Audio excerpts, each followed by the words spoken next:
माटी का स्वाध्याय हम सभी कर रहे हैं। आचार्य विद्यासागर जी द्वारा विरचित। मंगलम भगवान वीरो मंगलम गौतमो गणी मंगलम कुंद कुंदाद्यो जैन धर्मोस्तु मंगलम। नमो अरिहंताणम नमो सिद्धाणम नमो आयर्याणम नमो उवज्जायाणम नमो लोये सवसाहुणम। पंच परमेष्ठी भगवान की जय। अगले 45 मिनट के लिए सभी प्रकार के पापों का त्याग करके सभी नौ बार नमोकार मंत्र पढ़ने।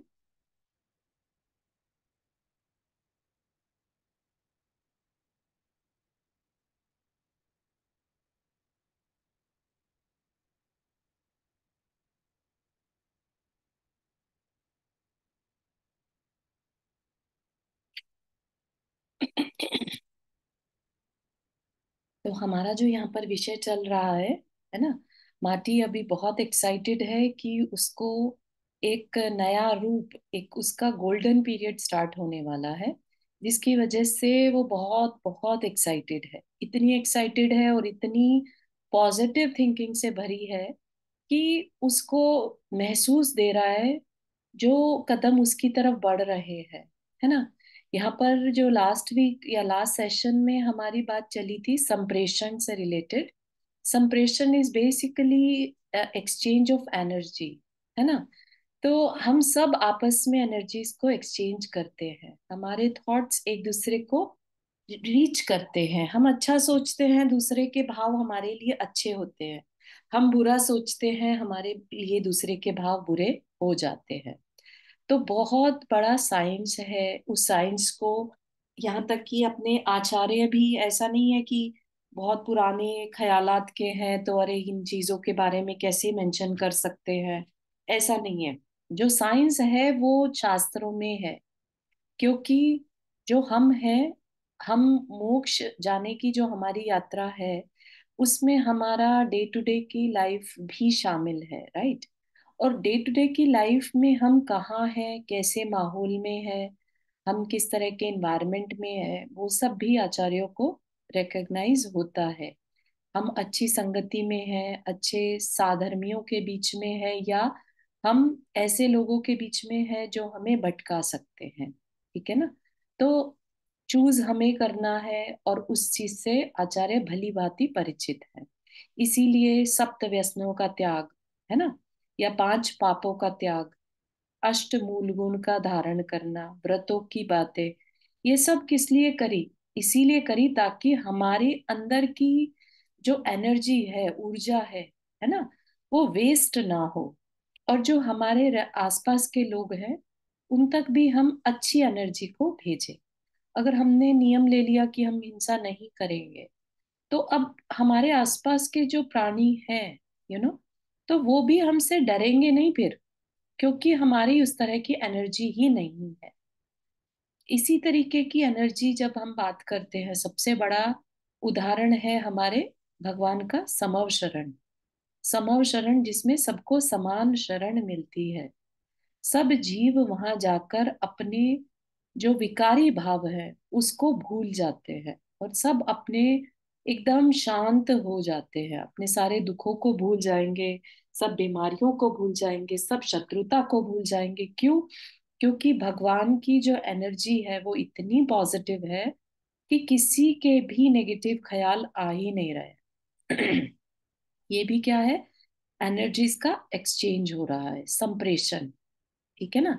तो उसी की चर्चा हमने लास्ट सेशन में की थी कि संप्रेषण से उस माटी को महसूस दे रहा है कि कोई वाइब्रेशन उसकी तरफ स्टार्ट हो गई है, ठीक है ना।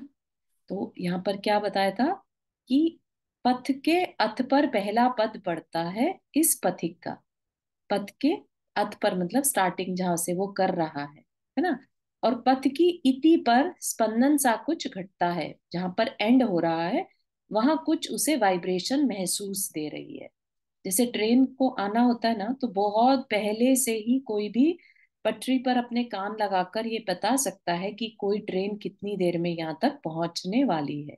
वो वाइब्रेशन पूरी जो पटरी है, ट्रेन के ट्रैक्स हैं, उनमें आने लगता है। इसी तरह से माटी को भी वह स्पंदन महसूस देने लगा, और क्योंकि वो अहिंसक स्पंदन उसको महसूस दे रहा है, तो उसको समझ में आ रहा है कि उसके साथ अच्छा होने वाला है, यू नो क्योंकि माटी रेडी है समर्पण के लिए।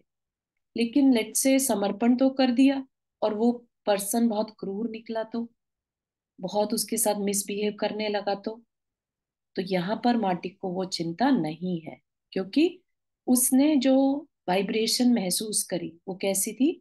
अहिंसक पगतली। ठीक है।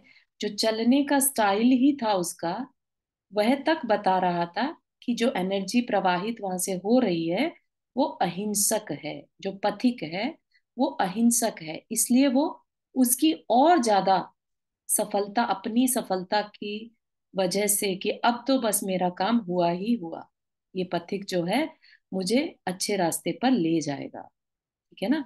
तो उसकी प्रतीक्षा में वो समय काट रही थी। कितना समय? हालांकि पथिक उसकी तरफ चल चुका है, लेकिन समय तो समय है ना।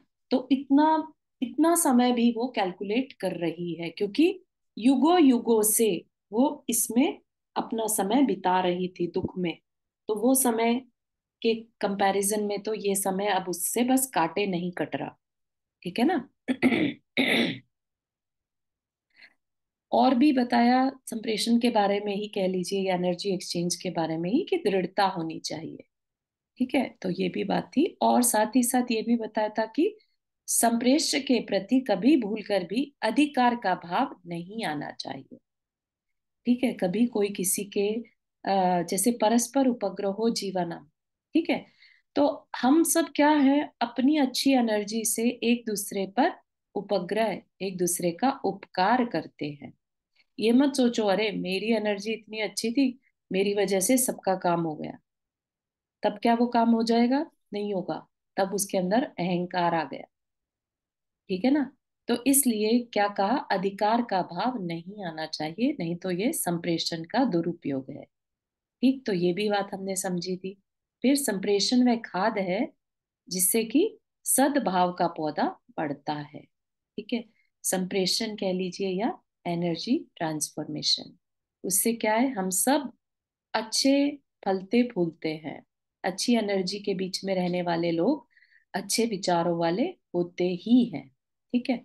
फिर कहा कि स्टार्टिंग में क्या होता है, जब भी कुछ भी काम करते हैं हम, तो स्टार्टिंग में निस्सार सा लगता है, पता नहीं होगा कि नहीं होगा, है ना। भार सा लगता है। जैसे हम स्टडीज भी शुरू करते हैं ईयर के स्टार्टिंग में, तो ऐसा लगता है कैसे करेंगे, इतना हार्ड। स्टार्टिंग में सब कुछ हार्ड लगता है। जब एग्जाम दे चुकते हैं फिर लगता है अरे ये तो कुछ था ही नहीं, अब अगली क्लास का इजी हार्ड लगने लगता है, प्रीवियस क्लास इजी लगने लगती है। ठीक है ना। तो यही बात आचार्य भी यहाँ पर कह रहे हैं कि प्राथमिक दशा में संप्रेषण का साधन कुछ भार सा लगता है, निस्सार सा लगता है, कुछ कुछ मन में तनाव का वेदन भी होता है, मतलब स्ट्रेस फील होता है कि होगा कि नहीं होगा। ठीक है ना। तो ऐसे ही जैसे माटी के पास भी, हालांकि वो वाइब्रेशन ट्रैवल कर रही है, उसके पास पहुंच रही है, लेकिन उसको फिर भी डाउट है कि पता नहीं होगा कि नहीं होगा। परंतु बाद की स्थिति इससे विपरीत है। कुशल लेखक को भी जो नई निब वाली लेखनी से लिखता है, लेखन के आदि में खुरदरापन ही अनुभूत होता है, परंतु लिखते लिखते निब की घिसाई जाती होती जाती, लेखन में पूर्व की अपेक्षा सफाई आती जाती, फिर तो लेखनी विचारों की अनुचरा होती, विचारों की सहचरा होती है, अंत अंत में तो जल में तैरती सी संवेदन करती है लेखनी। इसे यूं कहें हम, यह सहज रीत ही है। अब अगेन यहाँ पर देखने वाली बात है कि आचार्य, हालांकि कहने को आध्यात्मिक गुरु है ना, अपने काम से काम रखे, राइट, पढ़ाएं लिखाएं जो भी कर रहे हैं, लेकिन उन्होंने एक एक चीज पर इतना ध्यान दिया है। क्या कहा कि स्टार्टिंग में तो सब कुछ हैवी लगता है, हार्ड लगता है, टफ लगता है, लेकिन बाद में इसके विपरीत है, मतलब सब इजी हो जाता है। हाँ रुक्मणी आंटी, आपने हाथ रेस किया। हाँ, जैवलिन चारों। जी जरा जी। इसका एक बार दोबारा ये बताओगे, संप्रेषण का क्या मतलब है, कुछ प्रॉपर्टी संप्रेषण, मतलब। हाँ, संप्रेषण बेसिकली एनर्जी, एनर्जी ट्रांसफॉर्मेशन, जैसे हम रेकी का एग्जांपल दिया था ना लास्ट टाइम, अच्छा। ते हैं। हाँ, दैट इज ऑल्सो संप्रेषण, अच्छी भावनाएं भेजना, okay. That is okay, thank you. संप्रेषण। हाँ, ओके, तो थैंक यू। हम हर चीज यहाँ पर वाइब्रेट होती है। Each and every person, every living being, even non living beings are vibrating energy. ठीक है, तो इसलिए कहा कि संप्रेषण में लेने वाला देने वाला सबके भाव मैटर करते हैं। ठीक है, उस पर ही पूरा काफी गहन चिंतन आचार्य ने किया। Right. Okay, thank you, thank अब इसके बाद कह रहे हैं कि स्टार्टिंग में हर काम मुश्किल लगता है, लेकिन बाद की स्थिति इसके विपरीत है। जैसे कि कोई कुशल लेखक हो, बहुत अच्छी राइटिंग करता है वो, राइट। अब वो जब लिखना शुरू करता है, अगर उसका पेन नया हो, स्पेशली निब की बात करते हैं, जो पहले निब वाले पेन चलते थे, है ना, इफ यू रिमेम्बर, उसमें इंक डाली जाती थी, लिक्विड इंक, है ना, और फिर स्टार्टिंग में वो थोड़ा रफ लिखता था, लिखता है, और बाद में वो स्मूथ हो जाता है, पुराने जो निब्स होती हैं वो स्मूथ हो जाती है। ठीक है, तो वो चलते थे पेन ऐसे पहले, इंक वाले। आजकल तो बॉल पॉइंट पेन चलते हैं, इंक वाले पेन बेयरली कोई यूज करता होगा, है ना। लेकिन पहले के टाइम, पहले में इंक से ही यूज होता था, चाहे वो फिर बहुत पहले तो इवन टिक्की से इंक बनाई जाती थी घर पे, और फिर उससे डिप कर करके जो है कलम होती थी, उससे लिखा जाता। इस तरह के काम हुआ करते थे पहले। तो उनकी भी निब जो है स्टार्टिंग में बहुत रफ चलती थी। ठीक है ना। तो क्या कह रहे हैं कि कुशल लेखक भी हो, अच्छे विचार है, लेकिन लिखने के लिए तो पेन ही चाहिए ना। लेखक को लिखने के लिए तो पेन ही चाहिए, अपने विचार लिखने के लिए। तो कह रहे लेखन के आदि में, आदि मतलब स्टार्टिंग में, खुरदरापन ही अनुभूत होता है। अनुभूत मतलब एक्सपीरियंस में आता है वो।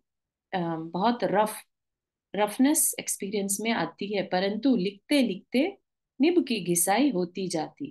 ठीक है ना। और लेखन में पूर्व की अपेक्षा सफाई आती जाती।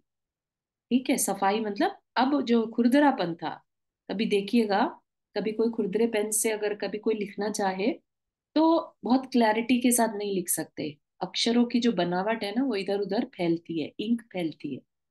और वही अगर निब अच्छी हो, तो लेखन बहुत सुंदर आता है। ठीक है, तो उसी को यहाँ पर एग्जाम्पल फिर तो लेखनी विचारों की अनुचरा होती। अनुचरा मतलब हम लिख रहे हैं और विचार फॉलो करते जा रहे हैं। ठीक है, ये है, एक पूरा एक प्रोसेस बता दिया। अच्छे लेखक के साथ भी ये सब होता है। और फिर अभी तो अनुचरा बताया, अनुचरा मतलब पीछे पीछे चलने वाले, विचार पीछे है, लेखनी आगे है। फिर क्या होगा, थोड़ी और देर में विचारों की सहचरा होती है। अब जैसे जैसे विचार आते जा रहे हैं, लिखते जा रहे हैं, तो दोनों एक ही समय में, अंत अंत में और ज्यादा अच्छा होता जा रहा है जब स्कूल प्रैक्टिस होती जा रही है लिखने की। तो जल में तैरती सी संवेदन करती है लेखनी। ऐसा लगता है जस कि शब्द लिखे जा रहे हैं, पता नहीं कैसे लिखे जा रहे हैं, जैसे जल में बस तैर रहा हो, कुछ लिखते चले जा रहे हैं और कुछ भी एफर्ट नहीं लग रहे हैं। ठीक है, तो लेखनी ऐसे फील करती है जैसे बस ऊपर ऊपर तैर रही हो, मतलब फटाफट फटाफट लिखे जा रहे हैं। इसे यूं कहें हम, यह सहज रीति है, रीत ही है। सहज रीत मतलब ऐसा ही हर जगह हर समय लगाना।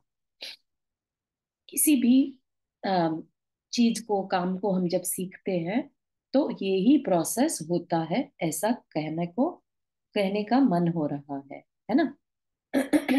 ऐसे यूं हम कहें, यह सहज रीत ही है। ये- यह लो क्या मंगल घटना का संकेत, अचेत से सचेत हो, खेत से खेत, खेत से खेत, वेग समेत वेद समेत, विस्फारित दृग वाला एक मृग, छलांग भरता पथ को लांग जाता है, सुदूर जा अंतर्धान खो जाता है। बाएं दाएं जात लंका जीत राम घर आए, इस सुक्ति की स्मृति ताजी हो आई।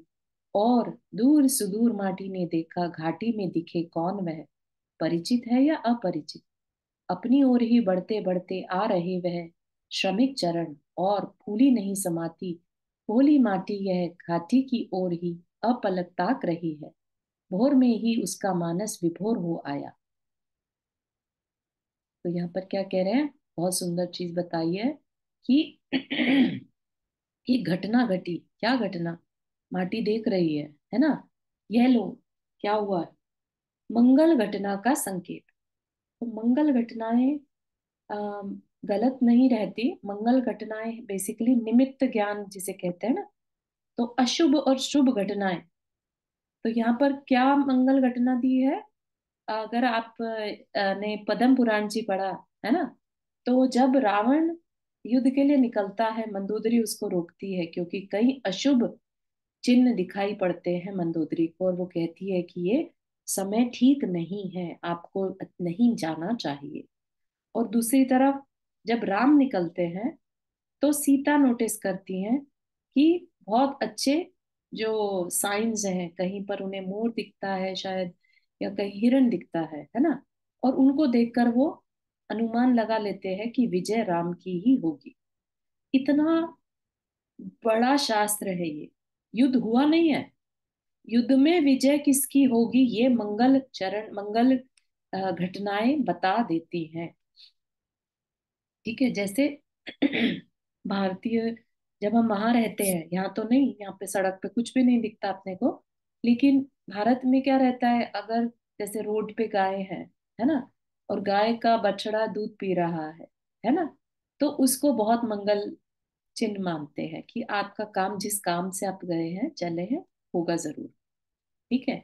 या कोई स्त्री आपको कलश भरा, मतलब घड़ा भरा हुआ सिर पे लेके जाती हुई, पानी से भरा है, किसी और चीज से भरा है, सिर पर लेकर जाती हुई दिखाई दे, या कोई दिगंबर मुद्रा लिए हुए, धारण किए हुए कोई भी दिखाई दे जाए, मुनि, है ना।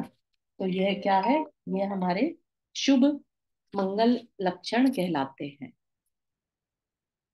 ठीक है, तो यहाँ पर क्या मंगल हुआ कि यह लो मंगल घटना का संकेत। अचेत से सचेत हो। अचेत से सचेत हो मतलब कि अचेत होता है मूर्छित, है ना, और सचेत हो अवेयर। तो एकदम जो अभी, जैसे आपने कभी हिरण को देखा हो ना, बड़े मगन होकर घास चरता है, ठीक है, और अचानक से अगर किसी का, अचानक से उसको कोई भी हल्की सी भी आहट सुनती है, तो फिर वो अचेत से सचेत होकर क्या करता है? खेत से खेत, खेत से खेत एकदम से और भागना शुरू कर देता है। कैसे? वेग समेत, वेद समेत। वेग समेत मतलब पूरी स्पीड से, और वेद समेत मतलब पूरी अवेयरनेस, नॉलेज के साथ। उसको पता रहता है मुझे किस स्पीड से भागना है, किस दिशा में भागना है ना। जिस तरफ से तकलीफ या कोई प्रॉब्लम दिखाई दे रही है, उस डायरेक्शन में नहीं, उसके ऑपोजिट भागना है। तो वेग समेत और वेद समेत वह विस्फारित, विस्फारित दृग वाला मतलब खुली हुई बड़ी बड़ी आंखें हो जाती है एकदम से उसकी। अभी तो बड़े मजे से चर रहा था घास को, और है ना, अगर आपने वो महावीर भगवान की मूवी देखी हो, स्टार्टिंग में उसमें सेम सीन आता है जब वो हिरण के ऊपर सिंह आक्रमण करता है ना। तो विस्फारित दृग वाला एक मृग छलांग भरता पथ को लांग जाता है। इतनी ऊंचाई छलांग लगा लगा कर वो अपने जो भागता है ना, और सुदूर जा अंतर्धान खो जाता है, और थोड़ी देर बाद ऐसा गायब होता है कि दिखाई ही नहीं देता, बहुत दूर निकल जाता है। कोई अगर देख रहा हो तो उसकी दृष्टि से ये सीन सामने दिखाया है। ठीक है। तो ऐसा वो माटी देख रही है, तो उसको ये मंगल सूचक दिखाई दे रहा है। बाएं हिरण दाएं जात, क्या मंगल घटना है? बाएं से अगर हिरण दाई तरफ चला जाए, बाएं मतलब लेफ्ट साइड से राइट की ओर अगर जाता हुआ हिरण दिख जाए, तो मतलब काम में विजय होगी। तो क्या कहा? लंका जीत राम घर आए। बाएं हिरण दाएं जाए, लंका जीत राम घर आए। इस सूक्ति, है ना, ये जो कहावत चल पड़ी, ये वाकई में मंगल का सूचक है अपने निमित्त शास्त्र के अकॉर्डिंगली। इस सूक्ति की स्मृति ताजी हो आई। ठीक। तो आचार्य कह रहे हैं कि ये बात याद आ गई, जैसे वो माटी को मंगल सूचक दिख रहा है ना, ऐसे ही ये एक सूक्ति जो चली आ रही है, राम सोचिए अब तब रामायण के टाइम से, है ना। दूर सुदूर माटी ने देखा, घाटी में दिखे कौन वह। माटी बस एक पलक अपलक झपकाए बस देखती चली जा रही है ना, कौन उसकी तरफ आ रहा है, कौन है वो जो मेरा कल्याण करेगा, एक्साइटमेंट में, है ना। अब उसे वो क्या कहे, परिचित कहे कि अपरिचित कहे, जिसका जिसके आगे वो पूरा समर्पण कर देने वाली है ना, जो उसका जिसका उसको पता है कि ये मेरे को कलश बना देगा, मैं पतिता हूं, मुझे कलश में कन्वर्ट कर देगा, उसको क्या कहे, परिचित है कि अपरिचित, है ना। कई बार अपने साथ भी ऐसा ही होता है ना, कि बहुत ज्यादा किसी के बारे में जान ले और हमारा वेलविशर भी हो, वो पता चल जाए, तो वो सामने अगर पहले कभी भी नहीं देखा तो भी वो परिचित सा लगता है। ठीक है ना। वही चीज कह रहे हैं, परिचित है या अपरिचित। अपनी ओर ही बढ़ते बढ़ते आ रहे वह श्रमिक चरण। श्रमिक मतलब जो मेहनत करता है, श्रम, श्रम करने वाला श्रमिक। श्रमिक के चरण अपनी ओर बढ़ते हुए उसे दिख रहे हैं, और फूली नहीं समाती भोली माटी यह घाटी की ओर ही अपलक ताक रही है। ठीक है। फूली नहीं समाती क्या होता है, फूली नहीं समाती मतलब इतनी खुशी उसको अंदर से है, उससे रहा नहीं जा रहा है।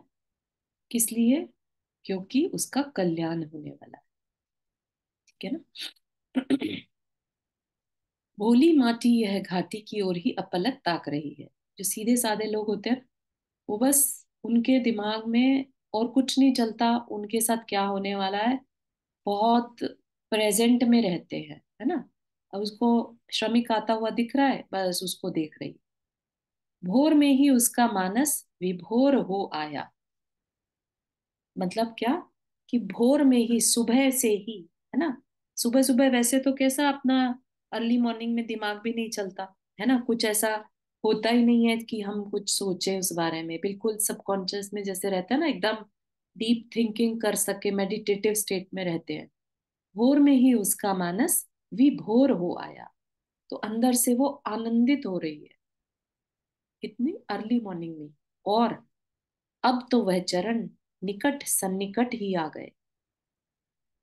अब यहाँ पर देखिएगा, बहुत सुंदर इसको तरीके से बताया है आचार्य जी ने, कि माटी सरिता के तट पर है ना, और श्रमिक उसकी ओर बढ़ रहा है।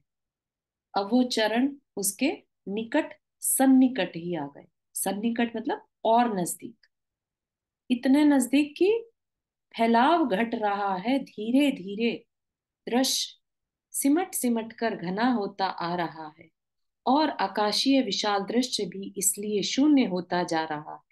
समीपस्थ इष्ट पर दृष्टि टिकने से अन्य सब लुप्त ही होते हैं।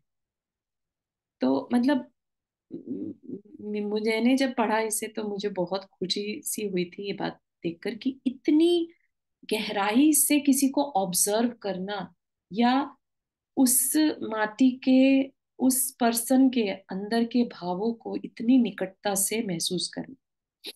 ठीक।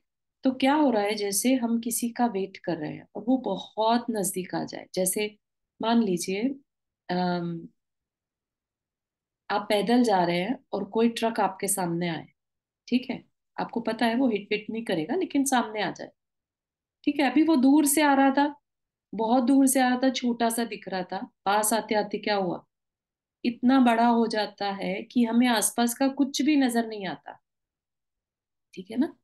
तो उसी चीज को बता रहे हैं, जब वो माटी के सामने आता जा रहा है, अब बाकी का जो दृश्य है वो घट रहा है, फैलाव घट रहा है। अब उसका फोकस क्या है, और क्लोजली होता जा रहा है, और नजदीक में बस वो उस श्रमिक की ओर, उसके पैरों की तरफ देखती जा रही।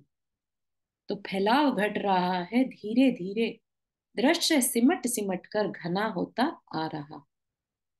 महसूस किया है कभी किसी ने इस तरीके की घटना, या कभी टीवी में किसी प्रोग्राम में ऐसा कभी आपने नोटिस किया हो कि पहले दूर था, अब चीज पास आती जा रही है, तो सिर्फ एक वो चीज दिखाई दे रही है और कुछ नहीं नजर आ रहा। पहले पूरा एक पैनोरामिक व्यू दिख रहा था, राइट? अब वो जैसे जैसे चीज पास आ रही है, वो पैनोरामिक से फोकस उस चीज पर आ गया, राइट? अब कुछ और नहीं दिख रहा है, फोकस सिर्फ उस चीज पर आ गया, है ना? आकाशीय विशाल दृश्य भी इसलिए शून्य होता जा रहा है। जो बड़ा सा आकाश जो दिख रहा था वो भी अब नहीं दिख रहा है। समीपस्थ इष्ट पर दृष्टि टिकने से अन्य सब लुप्त ही होते हैं। जिसको हम देखना चाहते हैं, है ना, उसके अलावा कुछ और दिखता ही नहीं है। बाकी सब क्या हो गया? शून्य हो गया। है ना? कितना सुंदर सोच है, कितनी क्लोजली उन्होंने उसके विचारों को लिखा है, इतना सुंदर तरीके से, है ना? लो धन्य पूरा का पूरा एक चेहरा, जो भरा है अनन्य भावों से, अदम्य चावों से, सामने आ उभरा है। ठीक है? जिसकी वेट में उसने सारी रात निकाली, एक्साइटमेंट में सो भी नहीं पाई, है ना, सुबह का इंतजार कर रही थी, फिर पदों की आहट सुनाई दी, तब भी अभी तक उसने देखा नहीं है कि कौन है ना? अब क्या है? लो धन्य पूरा का पूरा एक चेहरा, अब जाके उसे अपने कल्याण करने वाले का चेहरा दिखा। और कैसा है? जो भरा है अनन्य भावों से। अनन्य भाव मतलब न अन्य, जो और कोई नहीं बल्कि उसके अंतरंग के भाव है। अदम्य चावों से, अदम्य चाव मतलब ऐसे उस श्रमिक के अंदर भी एक्साइटमेंट है, उसके चेहरे पर जो दिख रहा है अदम्य चावों से, ऐसे एक्साइटमेंट या ऐसे एक्सप्रेशन जिन्हें दबाया नहीं जा सकता। तो वो श्रमिक भी एक्साइटेड है। ठीक है? अनन्य भावों से, अदम्य चावों से सामने आ उभरा। तो अब वो माटी क्या है? उसके चेहरे को ऑब्जर्व कर रही है।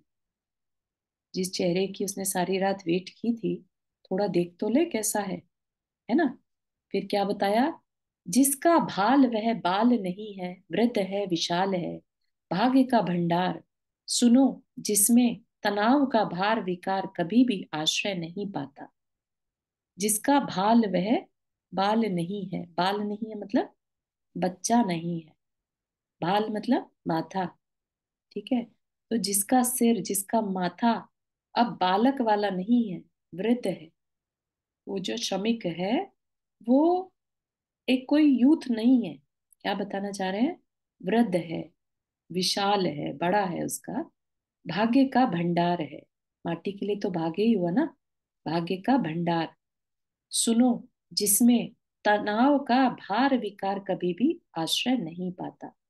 और वो जो श्रमिक है, वो जो काम करने वाला पर्सन उसके पास आके खड़ा हुआ, उसके चेहरे पर कहीं से भी तनाव का भार विकार कभी भी आश्रय नहीं पाता।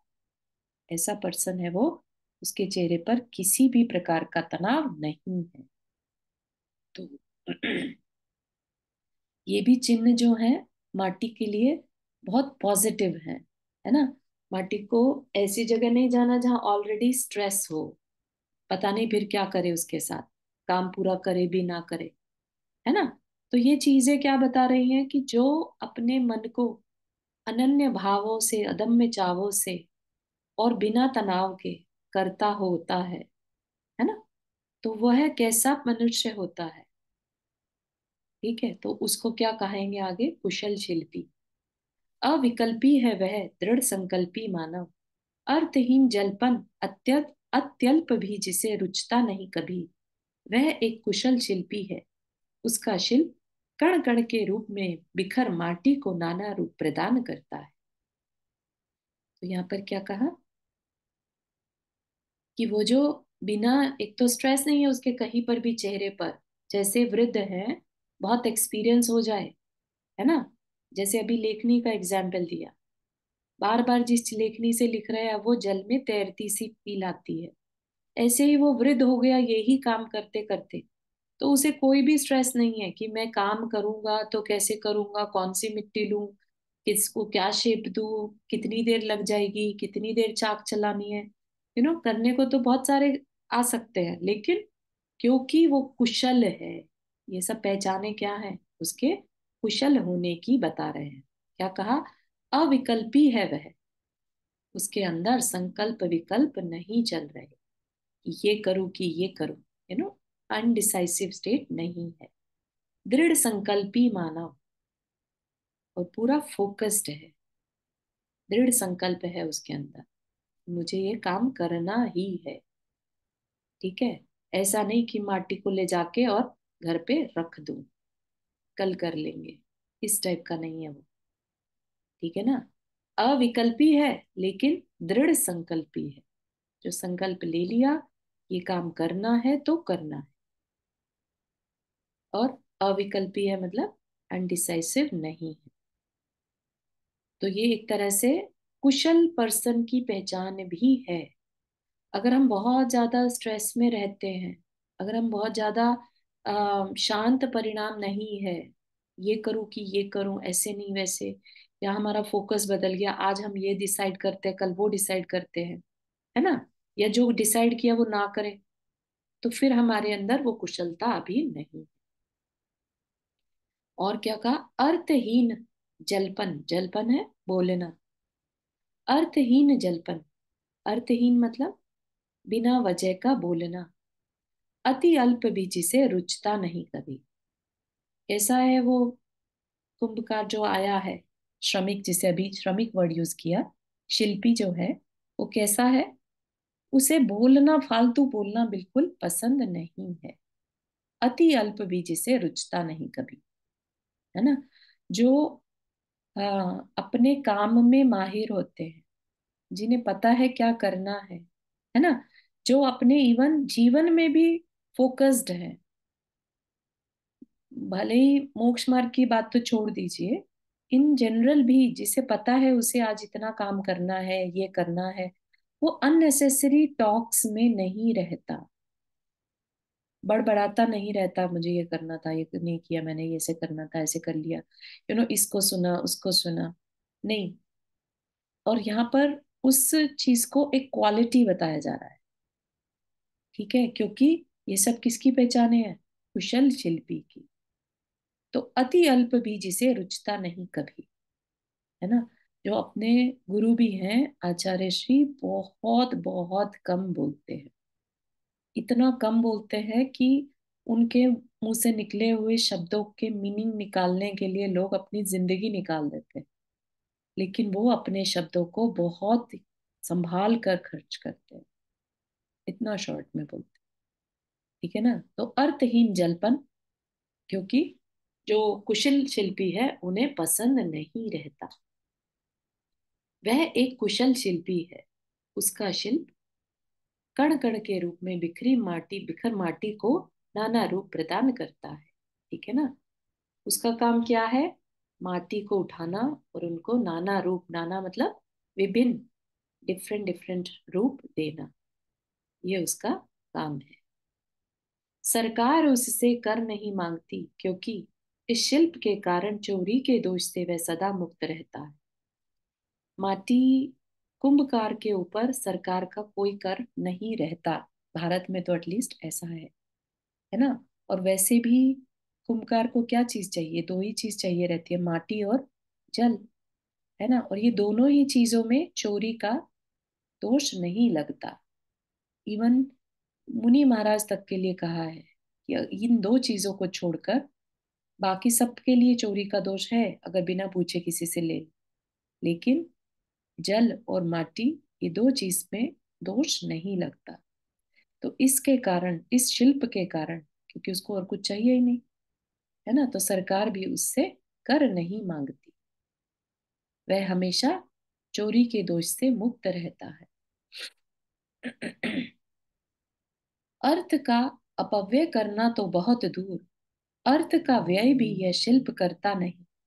बिना अर्थ शिल्पी को यह अर्थवान बना देता है। युग के आदि से आज तक इसने अपनी संस्कृति को विकृत नहीं बनाया। बिना दाग है यह शिल्प और यह कुशल शिल्पी है। क्या कहा? अर्थ का अपव्यय करना तो बहुत दूर। अर्थ मतलब यहाँ पर पैसा। ठीक है। पहले एक वर्ड आया था अर्थ, है ना?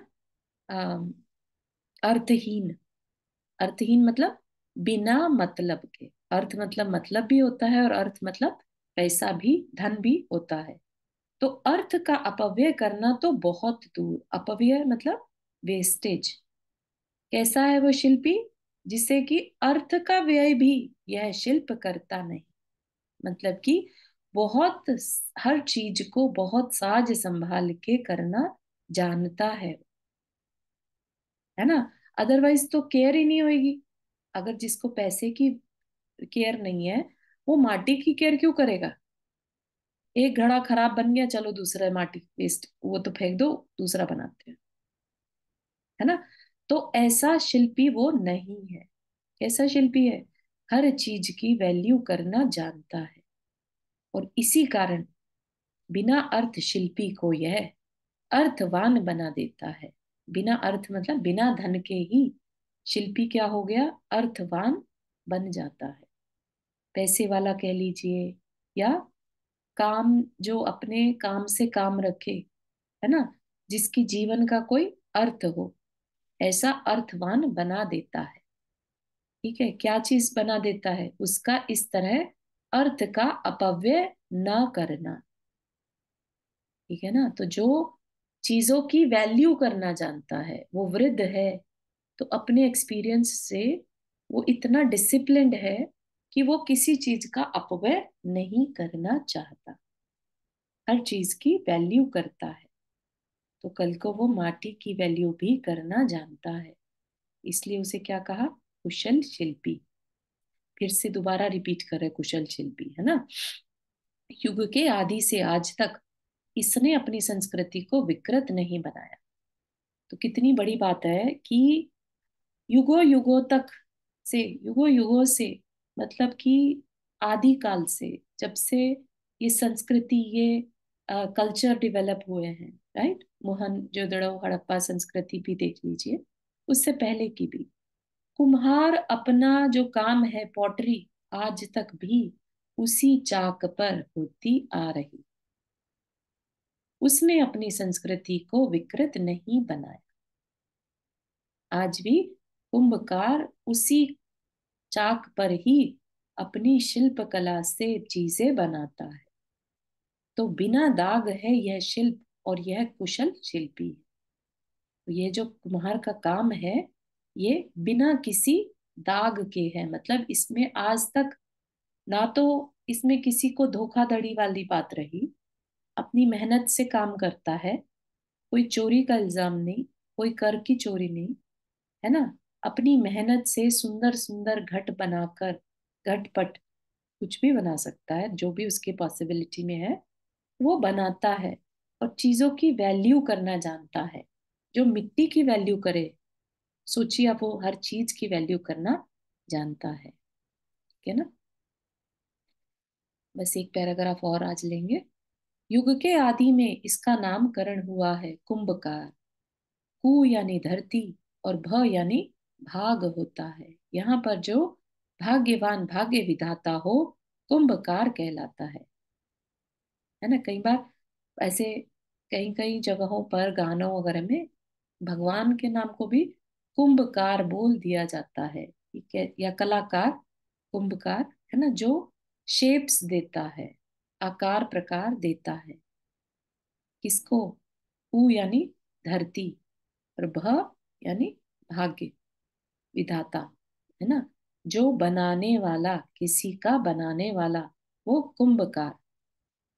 ठीक। युग के आदि में इसका नामकरण तब से आज तक कुंभकार ही चलता आ रहा है। ठीक है ना? यथार्थ में प्रति पदार्थ वह स्वयंकार होकर भी यह उपचार हुआ है, शिल्पी का नाम कुंभकार हुआ है। यथार्थ में प्रति पदार्थ वह स्वयंकार होकर भी यह उपचार हुआ है, कि बनाने वाला कौन? कुंभकार। भाग्य विधाता कौन? कुंभकार। लेकिन क्या यहाँ पर जो कलश बना वो कुंभकार ने बनाया या माटी खुद बनी, है ना? तो यहाँ पर अब निश्चय और व्यवहार को लाकर सामने रख दिया कि उपचार से कह देते हैं कि ये कुंभकार ने बनाया, कुंभकार माटी का भाग्य विधाता। लेकिन रियलिटी में क्या है, वो स्वयं उसका बनाने वाला है। माटी स्वयं जो है कलश रूप परिवर्तित होती है। कुंभकार क्या है, सिर्फ एक निमित्त मात्र होता है। ठीक है ना? तो सारे पर्सपेक्टिव्स को हमें यहाँ पर बता दिया जा रहा है। एक कुंभकार के लिए ही, एक पर्सन के नाम पर ही कितनी चीजें हमने सीख ली कि कुशल पर्सन में क्या क्या क्वालिटीज होती हैं। फिर एक अहिंसक हो, शिल्पी या जो अहिंसक पथिक है, उसकी पदचाप सुन के ही बताया जा सकता है कि ये अच्छी इंटेंशन से आ रहा है कि बुरी इंटेंशन से आ रहा है। राइट? तो बहुत सारे प्रैक्टिकल चीजें हमें यहाँ पर सीखने को मिल रही है। ठीक है ना? यहाँ तक के किसी को कुछ शेयर करना है या समझ में आ रहा है?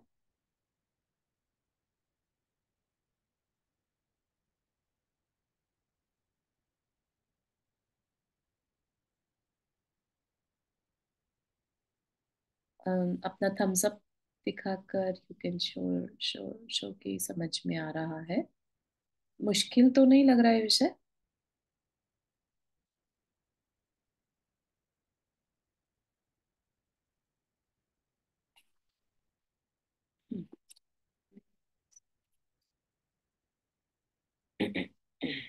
हम्म। है ना? इंटरेस्टिंग है। जहां तक मुझे ऐसा लगता है कि हम बहुत पुराण पढ़ चुके हैं, बहुत शास्त्र पढ़े हैं, लेकिन कभी जीवन को इस नजर से नहीं देखा। वो भी इसलिए कि लिखने वाले पर बहुत मैटर करता है, क्योंकि ये एक बहुत गंभीर सोच रखने वाले राइटर ने लिखी है ना? जो आध्यात्मिक गुरु है, तो वो कभी भी फालतू की बात नहीं करेंगे। एक एक अक्षर उनका यहाँ पर सोचा समझा है, जो दूसरे के काम आ सके। है ना? चाहे वो किसी भी दृष्टि से लिखा हो, हम इसको जितनी बार पढ़ेंगे, हो सकता है अलग मीनिंग निकाल पाए। ठीक है ना? तो लेकिन ये है कि जब भी मीनिंग निकलेगा, वो हमारे अपनी ग्रोथ के हिसाब से निकलेगा। हम कितना और डीपर अध्यात्म को समझ पाए हैं, तो हम इसका और डिफरेंट मीनिंग भी निकाल पाएंगे। ठीक है ना? अभी हम सिर्फ एक माटी की यात्रा के बारे में पढ़ रहे हैं, है ना? और उसके एक्सपीरियंसेस क्या आ रहे हैं और लाइफ कैसे बढ़ती है। ऐसे लगता है अपने को कि अरे हम भी बन जाए, हम भी कुछ कर लें। लेकिन कितने विचारों से वो गुजरता है एक शिष्य जो है, वो गुरु के साथ किस तरीके से पतित से कलश बनता है ना? तो वो चीज की यात्रा हम यहाँ पर कर रहे हैं, उन विचारों की, उन भावों की। बैठे बैठे ही हमें वो विचार भाव मिल रहे हैं। ठीक है ना? हाँ। ठीक है, फिर यहीं तक रखते हैं। No, no class next week because of winter break. और जनवरी, जनवरी,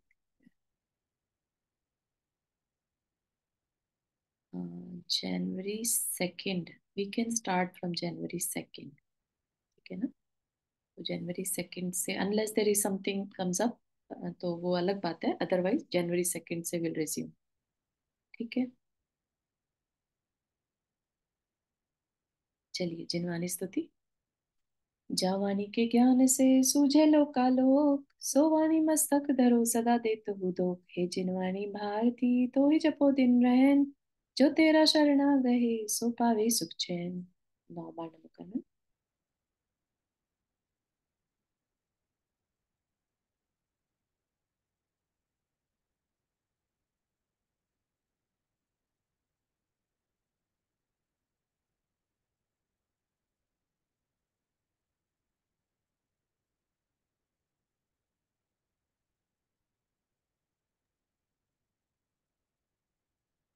सभी को जय जिनेन्द्र।